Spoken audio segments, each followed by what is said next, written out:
C'est marrant, souvent les gens me renvoient la question de la douceur du film. Et je trouve que la douceur du film est violente. Il y a quelque chose de très violent dans cette douceur-là, parce qu'elle affirme, comme une vérité judiciaire, qu'il n'y a pas de hiérarchie. Il y aura plus de hiérarchie dans ces mémoires, et que de façon inéluctable et de façon irréversible, mes traces, ma vie, mon histoire, l'histoire des miens, l'histoire des nôtres, sont inclus dans une histoire qui peut commencer à l'époque des Francs, enfin tu vois, chacun fait commencer comme il veut, mais en tout cas c'est inéluctable. Cette nuit, j'ai rêvé de notre ancien appartement des Gros Saules à Aulnay-sous-Bois.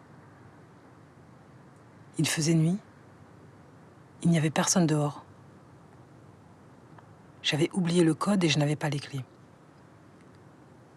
J'ai laissé traîner mes yeux devant les noms inscrits sur la dizaine d'interphones.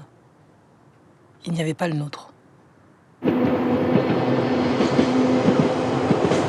C'est des journées qui m'ont plongé dans un désarroi, dans une sidération colossale, dans une espèce de fracture et de rupture énorme, dans une mélancolie, dans une tristesse très grande. Et du coup, je me suis dit, mais en fait, la banlieue qui était à l'époque convoquée à tout va, tout le monde parlait de la banlieue, enfin c'était vraiment... il y avait une espèce d'hystérie autour de ces lieux, autour de ces gens, et qui devenaient les ennemis intérieurs, qu'il fallait combattre, la menace, le grand remplacement, enfin, il y avait... J'avais pas envie de répondre, même si ces discours-là étaient extrêmement violents, même, y compris pour moi, j'avais pas envie d'y répondre au même endroit. Et en fait, je me suis dit, peut-être que la seule manière de tenter d'appréhender le réel, c'était de retourner dans ces lieux, de prendre le temps d'aller les regarder sans avoir rien, sans avoir aucun a priori, aucun discours en poche.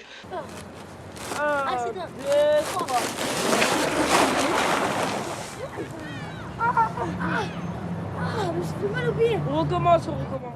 Et dans ce sens, je me suis rappelé du livre de Maspero, j'ai relu le livre de Maspero, j'ai compris l'importance politique, historique de ce livre, dans la compréhension du monde social et dans la compréhension de qu'est-ce que c'est qu'une société, de qu'est-ce que c'est que des gens qui vivent les uns à côté des autres, de comment les raconter, de comment la littérature est plus à même sans doute de raconter cette complexité, de dire cette complexité que ne l'est la sociologie. François Maspero, qui était éditeur et écrivain, a effectué en 1989 une randonnée autour de la ligne B du RER, donc qui va de Roissy-Charles de Gaulle à la vallée de Chevreuse. Et en fait, la particularité de cette ligne, en plus d'être une ligne que j'ai traversée, habitée, filmée toute ma vie, c'est une ligne qui traverse des mondes sociaux extrêmement variés, parce qu'elle va de Roissy, de la zone industrielle autour du parc des expositions, elle traverse la banlieue des grands ensembles, la Courneuve,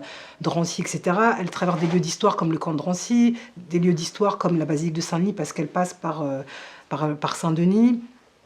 Elle continue comme ça dans la banlieue plutôt de classe moyenne, un peu CSP+, dans le sud, et elle va vers la vallée de Chevreuse, donc le lieu en fait de CSP++, vraiment autour de Rambouillet, autour de la Chevreuse, etc. Donc elle traverse vraiment tous les pans d'une société en fait, et elle raconte toute une histoire aussi très précise de la société française.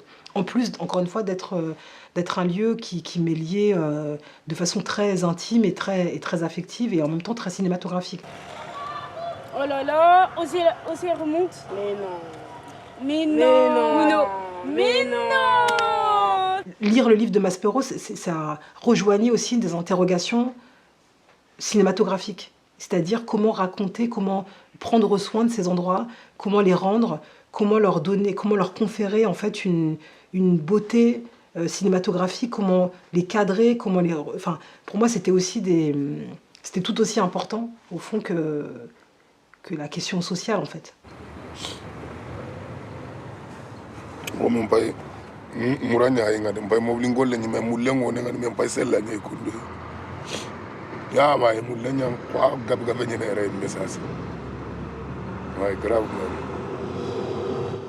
Puisque le cliché, moi, c'est plutôt le fantasme et la production des images dominantes, et en fait d'apporter un contre-récit aux images dominantes.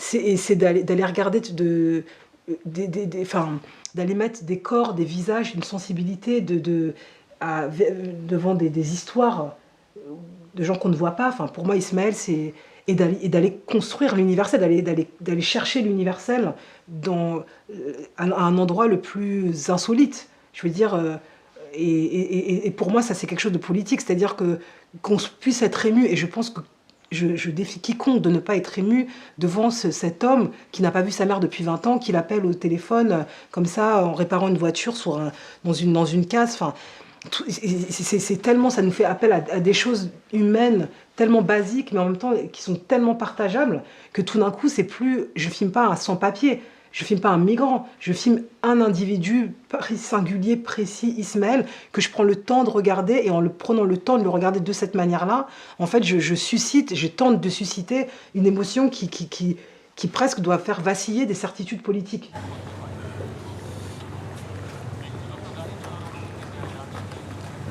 Ce quai de gare, en effet, c'est réfléchir aussi à la division raciale du travail, tu vois. C'est un quai de gare à 5 h du matin, à Sevran-Bedotte. Moi, je pensais que 5 h du matin, par le premier train, il n'y avait personne. Or, c'est les heures de pointe à Sevran-Bedotte, à 5 h du matin, que des Noirs, que des Arabes, que des gens basanés.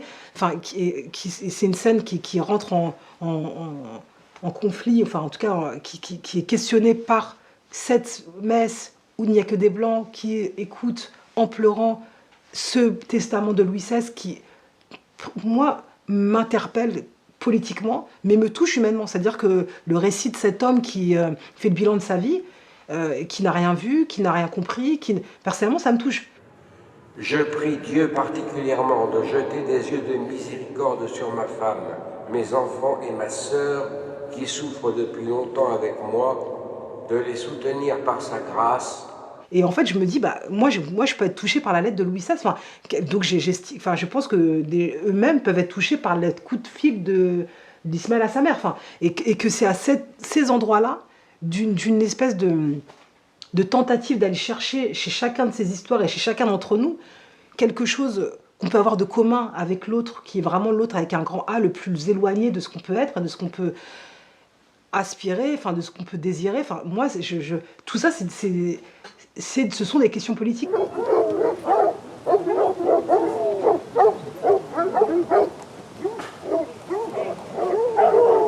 On me pose souvent la question, mais pour vous, c'est quoi le nous? Qu'est-ce qui fait qu'on peut faire société? Moi, c'est au-delà de partager les mêmes choses.